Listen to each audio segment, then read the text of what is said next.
Palabas pa lang yung warrant eh. Tapos, pinagbo-voluntary surrender mo na. Bukod doon, papunta na kayo sa area. Ano hawak nyo?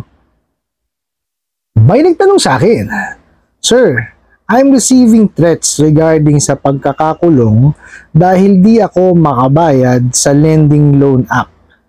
Ito po ang screenshot ng mga text nila. Any advice po? Sobrang stress na ako sa kanila. Your arrest warrant from NCRPO is now for release. Please be informed of your voluntary surrender to avoid commotion in your area. Si liaison officer ng online lending financing institution, kasama namin si SPO3 para sa warrant arrest mo. Malapit na kami sa area mo. Saan ka ba banda now? Bahay or trabaho? Alright. Maraming salamat po sa panibagong katanungan na ipinadala niyo po sa akin, no? Pero bago natin siya sagutin, imbitahan ko muna sana kayo na pakisuportahan po sana yung aking mga social media accounts sa YouTube, Facebook, and TikTok. Okay. Actually, natawa ko ako dito sa pinadala niyo yung mensahe ng abusadong online lending apps. Okay? Hindi tapat-tapat eh. Ang gulo eh. Di ba? Sabi nyo nga, Ahmed, mga threats na kayong na nare-receive, no? At ito po yung screenshot, no? Sagutin mo natin later, no? Kung mapapakulong kayo nitong mga bugok na to, okay? Sabi daw ho, ito ha, yung si una pa lang, yung arrest warrant daw po from NCRPO is now for release. For release po ang ginamit nila, ha? Okay. Tapos para daw ma-avoid yung commotion, kailangan nyo daw ng voluntary surrender. Okay. Hinto tayo doon. Bakit to kailangan kayo i-message, no, ng kahit sino man regarding sa inyong warrant of arrest? Di ba? Warrant of arrest yan eh. Oh, kahit sino ho, no, basta sinabi yung warrant of arrest, abay magtatago yan. Eh sino ba sino ba ang gustong makulong? Di ba? Yan ang initial reaction ng tao. Eh tapos gaganyan ninyo. Di ba? Anong pinalalabas nyo? Tinatakot nyo. Di ba? Saan ho kayo? Ang mga kapulisan nga ho natin, o mga law enforcers natin, law enforcement agency, napaka-discreet ho sa mga ganyan. Tapos kayo, pinangangalandakan nyo pa. O parang gusto nyo magdago yung mga kliyente nyo. Kung sakasakali po pwede, ha? O, mamaya sasagutin natin kung bakit hindi po pwede pinagsasasabi ninyo mga bugok. Itong mga abusado online lending apps na to. Tapos, ito ho, nagpadala na ho sila ng liaison officer ng online lending financing. O, tignan mo, ang gulo. Ano ba talaga? Lending financing. O, magkaiba ho ang lending sa financing. O, di kagulo-gulo. Di ba hindi ho tugma-tugma eh. O, nagpadala sila ng liaison officer ng online lending financing institution. Ang gulo-gulo. Di ba? Pagka lending, pag financing, iba ho yun. Di ba? Mario Joseph. Tapos, kasama raw ho si SPO3. Hindi na ho SPO3 ang ranggo ngayon. Matagal na hong binago yan. Anak kayo ng kamote, oo. Tapos, ito ho sabi kanina, sa simula, yung arrest warrant from NCRPO is now for release. Okay. Tapos, malapit na raw sila sa area. Nagtanong pa kung nasa bahay o nasa opisina. Akala ko ba for release pa lang? Eh, ba't pupunta na kayo sa area? Nandun na kayo sa area, nagtanong ka pa kung nasa bahay o nasa trabaho. Napaghahalata tuloy kayo, no? Talagang bobo kayo. Mga bobo kayo. Mga abusado online lending apps. Ginagamit nyo pa yung mga kapulisan natin. O pati yung CRPO ginamit nyo pa, nananahimik. Gagamit ka pa ng SPO3, bugok. Hindi na ginagamit ng SPO3. Diba?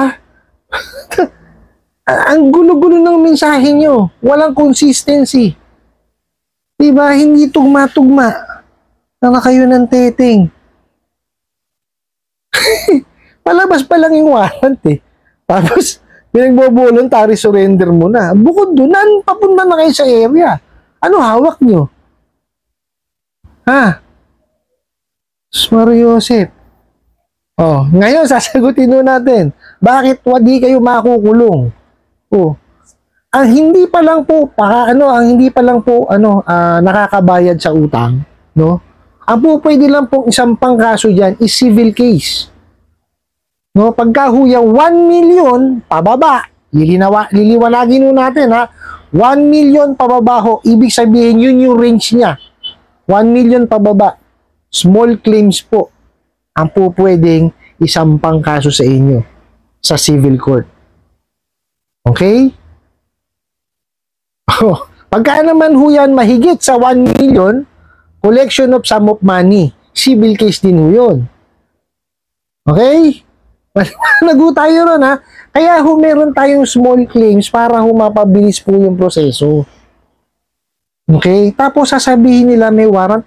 Ang warrant po para sa mga criminal po yan. Okay? Hindi ho ginagamitan ng warrant ang civil case. Maliwanag po. Ha? Tsaka ho ito ha, liliwanagin ko lang po yung small claims. Okay? Kasi may mga napapanood po ako, may nababasa po ako, na pagka daw po ang utang ay hindi umabot ng 1 million, hindi raw sakop ng small claims. Kasi ang small claims daw po hanggang 1 million, hindi po. Yung sinasabi po na 1 million is range po siya. Okay po, pwede po siyang 10,000, 20,000, 25, 30, 40 hanggang sa makarating sa 1 million yung range niya. Kaya nga ho yan, 1 million pababa ang halaga po pwede po siya sa small claims court. Pag lumagpas po siya ng 1 million, ano na ho yan, yung regular collection of sum of money na po ang po pwedeng isang pangkaso. Kailangan na po ng abogado roon. Ito po sa small claims, no, hindi ho kailangan ng abogado. Mediation po ito. Ano po? Ang kasama nyo lang po dito is yung naghabla at yung hinabla at saka po si judge. Okay? Mag-uusap po kayo doon. Mediation ho yan. Kayong dalawa lang. Wala pong abogado. Okay? Si judge po ang mag-ano niyan. Magpipreside. Okay? Pag-uusapin kayong dalawa, no, para magkasundo. Kung hindi kayo magkakasundo, babasahin lahat po ni judge, no, lahat ng mga pinresentang ebidensya at siya po ang magdidesisyon. Final po yan. Hindi na ho po pwedeng i-apila yan. Pag nagbigay po ng desisyon si judge, final po yan. Okay? Ngayon po, pagka nagkasundo yung dalawang partido, walang problema ho. Okay?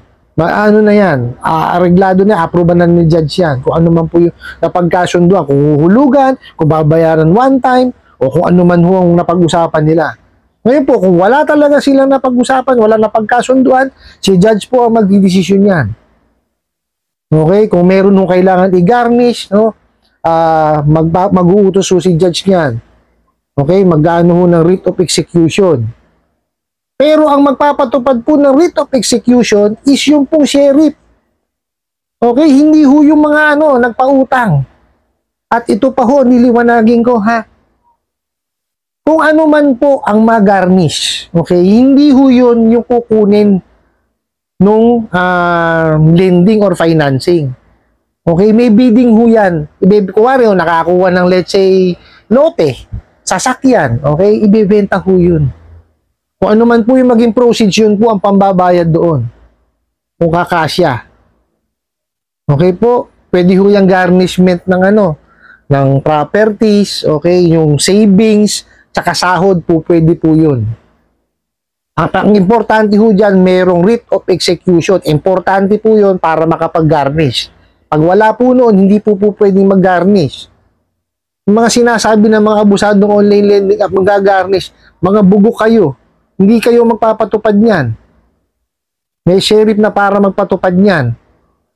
Nakita, meron kang writ of execution na hawak, ala ka naman pinapail na kaso. Ala ka naman na ipanalong kaso pa. Bugok. Yan yung mga pinananakot nyo eh. O sana ho, naliwanagan ha.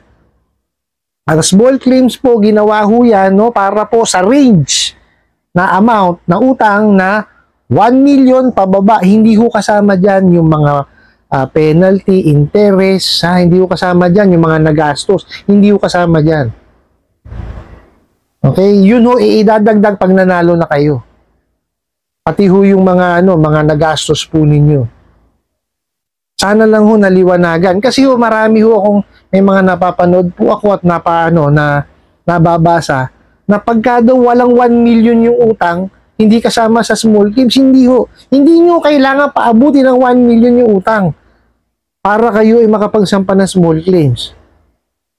May range po iyon. Hanggang 1 million po yung pinakamataas. Kaya nga po 1 million pababa or hanggang 1 million ang limit niya. Yun po ang range. Okay po? Para lang humaliwanag. Kasi may mga, kumbaga, para lang maitama, no, yung isipan ng tao regarding sa pagsasampa ho ng kasong small claims. Okay? Kasi yung iba ho talaga yan ang pinananakot, mali naman ang sinasabi. Lalo yung mga abusadong online lending apps. Lalo na ho doon sa garnishment, ha? Kailangan, kung merong garnishment man na mangyayari, dapat ho yan, may naipanalo ho munang kaso. Merit of execution. At ang papatupad po noon ay sheriff.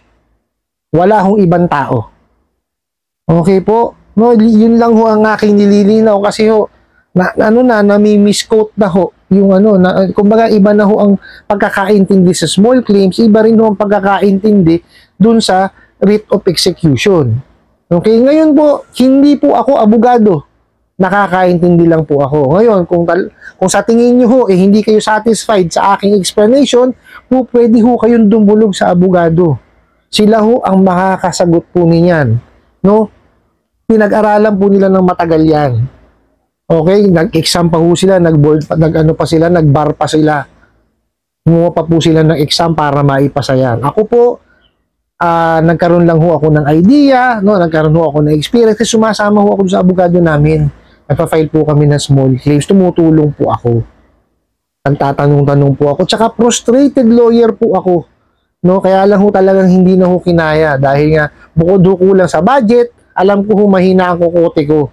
No, hindi ko kakayanin yung mga pagkakabisado ng mga batas-batas na yan. Napakarami ho niyan. Hindi ko ho kakayanin. No? Siguro yung mga batas na nakakasakop ho sa pagpapautang tsaka paniningil yan. Kahit pa paano nakakaintindi ho tayo diyan. No, pero kung sa tingin niyo ho, no, hindi ho kayo kumbinsido, magtanong ho kayo sa mga abogado. Sila ho ang makakasagot po niyan. Okay, so sana po nasagot ko yung tanong na wala hong nakukulong sa utang. No? Kasi ang utang is a civil case ho yan kung sakasakaling ihahabla ho kayo. No? Sana ho maliwanag. Okay po? I hope nasagot ko po itong katanungan na to at sana po yung makatulong. Maraming salamat po sa inyong walang sawang pagsuporta at panonood sa aking mga videos. Maraming salamat po sa inyong pag-like, pag-share, pag-comment at pagtatanong.